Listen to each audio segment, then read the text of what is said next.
Well, 13 weeks ago, we were asking you about Baker's resurgence, but it Yeah. hasn't slowed down one bit. Yeah. No, and like I said, I was around him for a long time, and he's just one of those guys that just, I mean, he's confident. He plays with swagger. He's really trying to carry the whole team on his back, be that playmaker for him, and you can feel guys, vibing off of that. But right now, he's playing really well. Obviously, in week 4, Marshawn was active, and Mhm. that Mike Marshawn matchup was Yeah. a good one. How do you is your approach change when you don't have kind of that the shadow guy where you can just say, okay, I got to take him away? Yes. You're going to do it by committee, and you're going to do multiple things. Just in terms of mixing up your coverage, mixing up your matchups. So we talked about doing a few things. We're practicing, but again, we're going to do a couple different things. Not having a guy like Marshawn out there. What kind of response would you like to see from Alontae Taylor this week after he's done? Just get back to being himself. The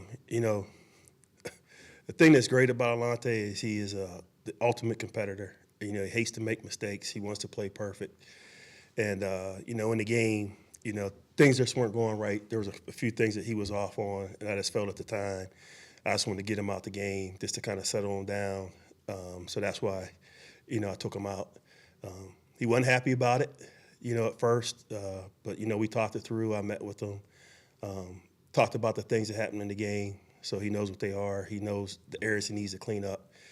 And he's been positive this week. He's had a good week of practice, to this point.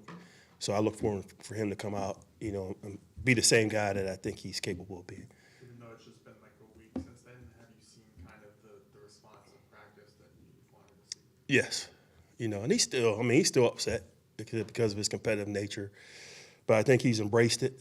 I think he's working on getting better in those certain areas.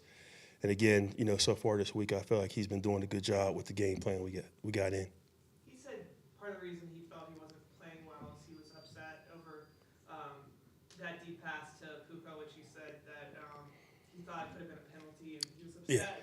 Yeah. As a coach, how do you manage keeping a player like emotional enough to play well, but also maybe taking those kind of emotions out of the game? Is that a fine line? Yeah, it's a fine line. It's tough. You have to have a short memory.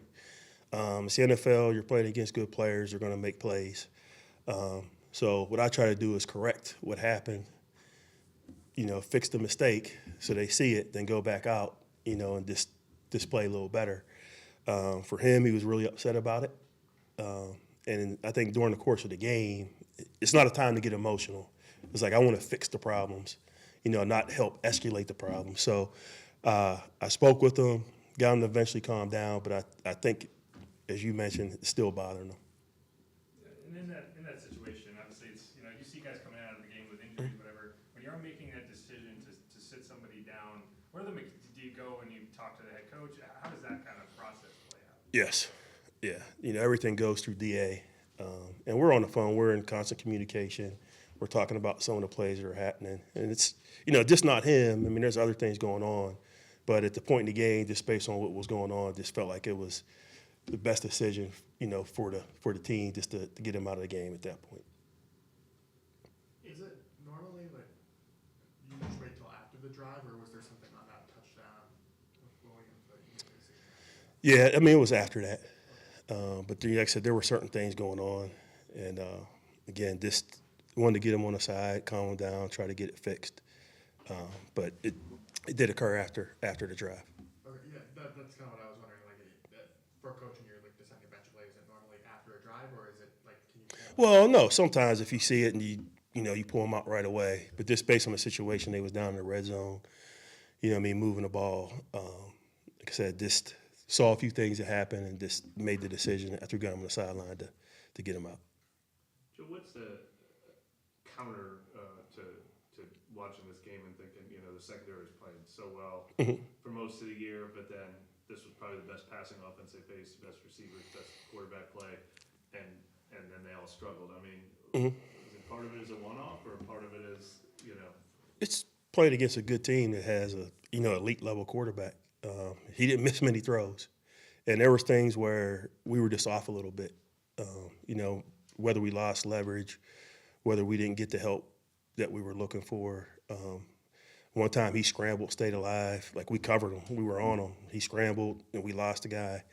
When we were plastering, they threw the big play on the sideline. So there was just a few plays where we were just a little bit off that they made that changed the momentum of the game. Hey, Joe, back to Baker for a second. Yeah. Have you seen a little less of him this season playing hero ball as the season's gone on, and more of a willingness to say, hey, I got this Mike Evans guy I can use? Definitely.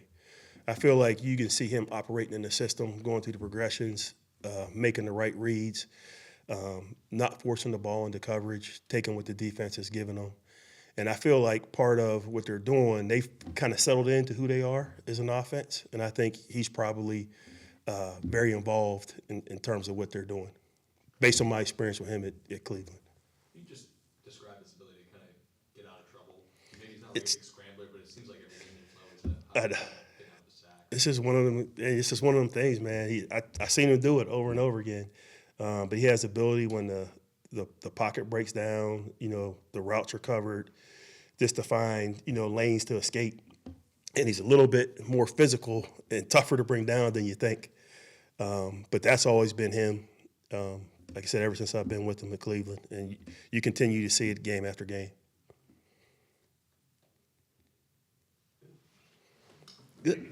All right. I appreciate it.